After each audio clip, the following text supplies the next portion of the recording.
MSP समेत कई मांगों को लेकर के दिल्ली के आसपास की बॉर्डरों पर किसान अपना आंदोलन जारी रखे हुए हैं। खनौरी बॉर्डर पर भी बड़ी संख्या में किसान आंदोलनरत हैं और बुधवार को खनौरी बॉर्डर से जो खबर आई उसने सबको हिलाकर रख दिया। दरअसल यहाँ पंजाब के भटिंडा के बलोन गांव के रहने वाले शुभकरण की कथित तौर पर गोली लगने के बाद मौत हो गई। शुभकरण के बारे में तमाम चर्चाएं सोशल मीडिया पर आ रही हैं। वहीं हरियाणा पुलिस ने ऐसी किसी घटना से इनकार किया है। उन्होंने तो किसान की मौत के बारे में भी स्पष्ट इनकार कर दिया है और ऐसी किसी घटना से ताल्लुक या फिर किसी घटना के होने की बात कह दी है। यानी शुभकरण सिंह जो भटिंडा के बलोन गांव के रहने वाले थे, उनकी मौत कैसे हुई, क्यों हुई, आखिर किसने उन्हें मारा, इस पर सस्पेंस बरकरार है।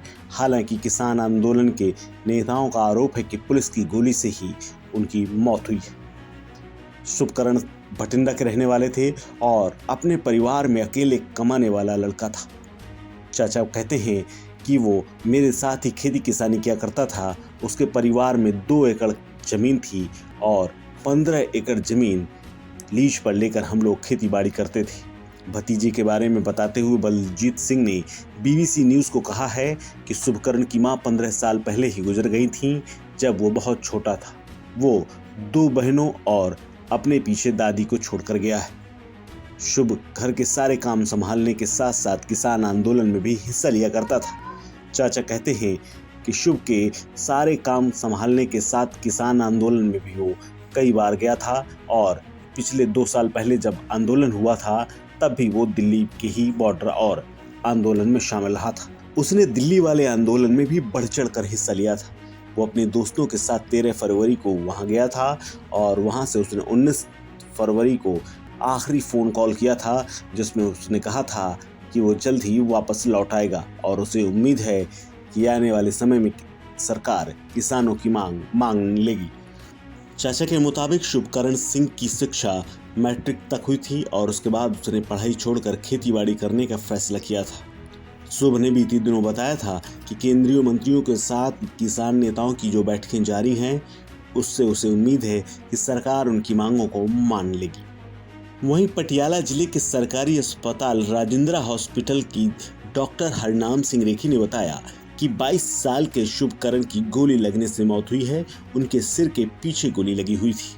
उन्होंने कहा कि मौत का प्राथमिक कारण गोली लगना ही माना जा रहा है। उन्हें मृत अवस्था में ही पटियाले के राजेंद्रा सरकारी मेडिकल कॉलेज में लाया गया था और उसके बाद हमें सौंप दिया गया था। उन्होंने कहा कि विस्तृत जांच रिपोर्ट और पोस्टमार्टम के बाद शव को मर्चरी में रखा गया है और जल्द ही उनके परिवार वालों को सौंप दिया जाएगा। कहा जा रहा है कि शुभकरण की उम्र महज 22 से 24 साल थी। 2 बहनों में इकलौता भाई था।